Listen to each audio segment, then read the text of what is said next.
Young learner शुभाशीष। आज का हमारा टॉपिक है विभक्ति, कारक एवं कारक चिन्ह। क्योंकि जो आगे अनुवाद प्रकरण संस्कृत में हम आपको सिखाने वाले हैं उनके लिए बहुत ही आवश्यक है विभक्ति, कारक, कारक चिन्ह। इस तरह से आपने यदि लर्न किया हुआ हो तो एक लिस्ट बना लें। तो सबसे पहले प्रथमा विभक्ति, इसको कर्ता कारक कहते हैं और इसका चिन्ह ने होता है। यानी जहाँ भी संस्कृत में जैसे आ गया राम ने, तो वहाँ पर हम लोग प्रथमा विभक्ति का उपयोग करेंगे। इसी तरह द्वितीया विभक्ति, इसको कर्म कारक कहते हैं और इसका चिन्ह होता है को। जैसे कहीं पर आ गया आशीष को या श्याम को या वरुण को, तो फिर उसमें हम द्वितीय विभक्ति का प्रयोग करते हैं। इसी तरह तृतीय विभक्ति, इसको हम लोग करण कारक कहते हैं, से या द्वारा चिन्ह इसका आता है। इसी तरह से चतुर्थी विभक्ति संप्रदान कारक, इसका चिन्ह को या के लिए होता है। पंचमी विभक्ति अपादान कारक, से अलग होना, जैसे पेड़ से पत्ते गिरते हैं इस तरह से, तो पेड़ से अलग होना हो गया तो पंचमी विभक्ति आएगी उसमें। इसी तरह षष्ठी विभक्ति में संबंध कारक और काकी के, रा री रे नानी ने, वैसे ज़्यादातर तो काकी के ही दिखता है। इसी तरह सप्तमी विभक्ति, ये अधिकरण कारक होता है, इसमें में या पर, जैसे वृक्ष में वृक्ष पर, तो फिर इसमें सप्तमी विभक्ति का प्रयोग होगा। इसी तरह से संबोधन या अष्टमी विभक्ति भी कह सकते हो और इसको संबोधन कारक की श्रेणी में रखा जाता है, हे अरे, और ये प्रथमा विभक्ति में ही यही शब्द लगा के अनुवाद हो जाता है। अब एक बहुत ही ख़ास बात हम आपको बताने जा रहे हैं कि बहुत से विद्यार्थी शब्द रूप रट नहीं पाते हैं।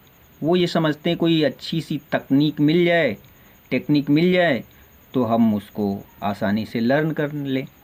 उनके लिए हमारा सजेशन ये है कि अधिक से अधिक संस्कृत की पुस्तकें पढ़ें, कारक चिन्ह वहाँ पर अर्थ निकालें और उसको विभक्ति के रूप में इस तरह से आप याद रख पाएंगे। दूसरा नियम, जैसे कोई एक हम आपको विभक्ति बताने जा रहे हैं, सर्व माने होता है सब, पुल्लिंग, ये सर्वनाम शब्द है।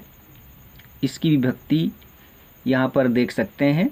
विभक्ति में एक वचन, द्विवचन, बहुवचन होते हैं और प्रथमा, द्वितीया, तृतीया, चतुर्थी, पंचमी, षष्ठी, सप्तमी और संबोधन, ये होते हैं। तो यहाँ पर जितना भी हमने हाईलाइट किया हुआ है वो हर जगह उस विभक्ति में एक ही जैसे मिलेंगे। ये खास नियम आप लोग याद रखें। जैसे यहाँ हमने तृतीय विभक्ति में देखा सर्वेण, तो दूसरे भी विभक्तियों में जो पुल्लिंग के होंगे या नपुंसक लिंग के होंगे या स्त्रीलिंग के होंगे, उनमें ज़्यादातर यही मिलेगा। तो इस ढंग से हम लोग शब्द रूप रटने की जो समस्या है उससे बच जाएंगे और बड़ी आसानी से हम शब्द रूप याद रख पाएंगे और अपना अनुवाद पूर्ण कर पाएंगे। जैसे सर्वः, तो यहाँ पर अगर संज्ञा शब्द को हम लें, कोई राम शब्द, तो रामः, यानी अंत में एक ही जैसा आ रहा है। फिर दूसरी जगह जाएंगे तो रामौ, इस तरह से। इसी तरह से अगर द्वितीया में आ जाए बालक का रूप तो बालकम, द्विवचन में आ जाए तो बालको, और इसी तरह से यहाँ सर्वान लिखा हुआ है तो वहाँ आ जाएगा बालकान। तो ये एक ऐसी विधि है जिसके माध्यम से आप शब्द रूप रटने से बच सकते हैं। जैसे यहाँ आ गया सर्वेण, तो रामेण या बालकेन, अड़ा या ना आता है। सर्वभ्याम तो बालकाभ्याम, सर्वैः सर्वैः तो बालकैः।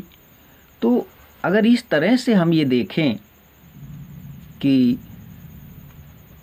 ये जितने भी मार्क किए हुए चिन्ह हैं और तो ये सारे शब्द हमारे एक जैसे होते हैं।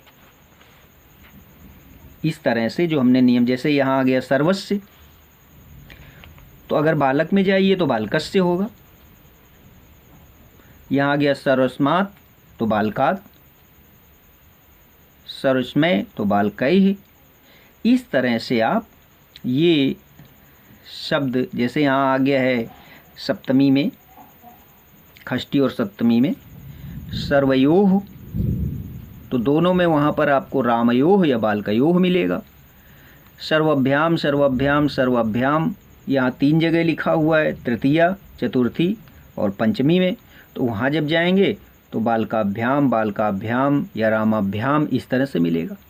इसी तरह अगर यहाँ पर आइए 2 जगह ये लिखा हुआ है सर्वेभ्यः, तो अगर बालक पर जाइए तो बालकेभ्यः, राम पर जाइए तो रामेभ्यः। इसी तरह से जैसे सर्वेषाम लिखा हुआ है, तो इस तरह से हम लोग बड़ी आसानी से विभक्ति और कारक चिन्ह की मदद से अनुवाद को बिल्कुल आसान विधि से हम लोग सीख सकते हैं।